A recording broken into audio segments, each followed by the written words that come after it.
Le corbeau et le renard. La plus connue, la plus emblématique de toutes les fables. Celle dont l'illustration est la plus reprise en frontispice des fabliers. Sa célébrité a quelque peu effacé l'ironie audacieuse de son auteur. Illustre rejeton d'un prince aimé des cieux, sur qui le monde entier a maintenant les yeux, etc., etc., lit-on dans la dédicace du premier recueil de fables adressé au dauphin.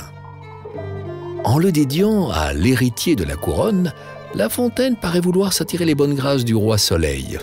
Pourtant, 2 fables plus loin, Le corbeau et le renard met déjà en garde le lecteur contre les flatteurs et ouvre une longue série de fables qui démasquent l'hôte de Versailles et sa cour. Ceci dit, les humbles aussi seront égratignés par la plume de La Fontaine qui n'épargne personne, et pas même lui.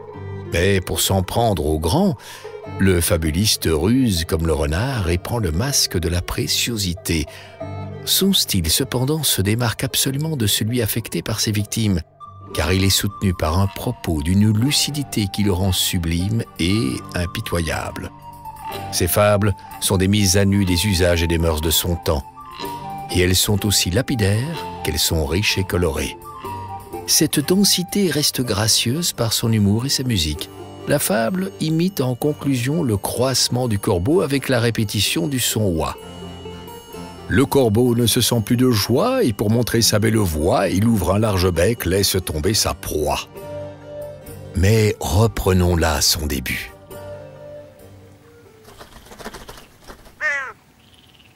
Maître Corbeau, sur un arbre perché, tenait en son bec un fromage. Maître Renard, par l'odeur alléchée, lui tint à peu près ce langage. « Et bonjour, monsieur du Corbeau. Que vous êtes joli, que vous me semblez beau.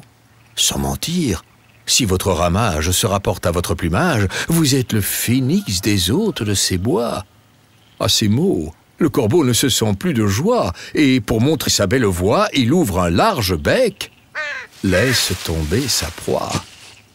Le renard s'en saisit et dit « Mon bon monsieur, apprenez que tout flatteur vit aux dépens de celui qui l'écoute.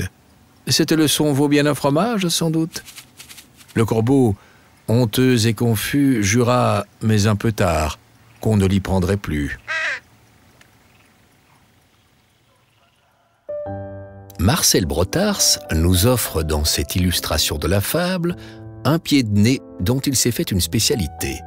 Son approche artistique est, à l'instar des fables, une critique du système.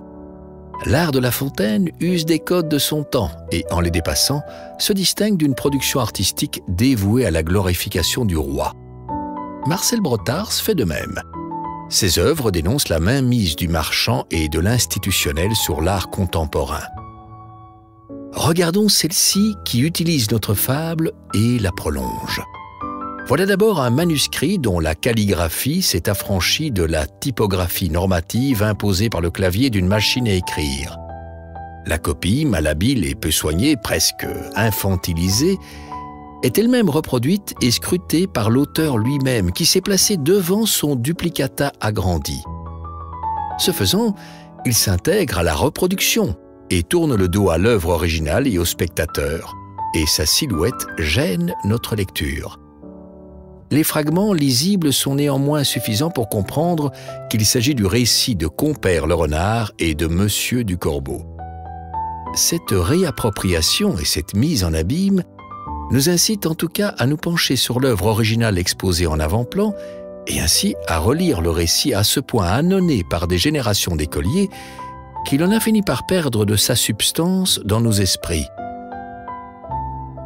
La fable mérite donc d'être relue, mise en perspective et d'être débarrassée de nos a priori.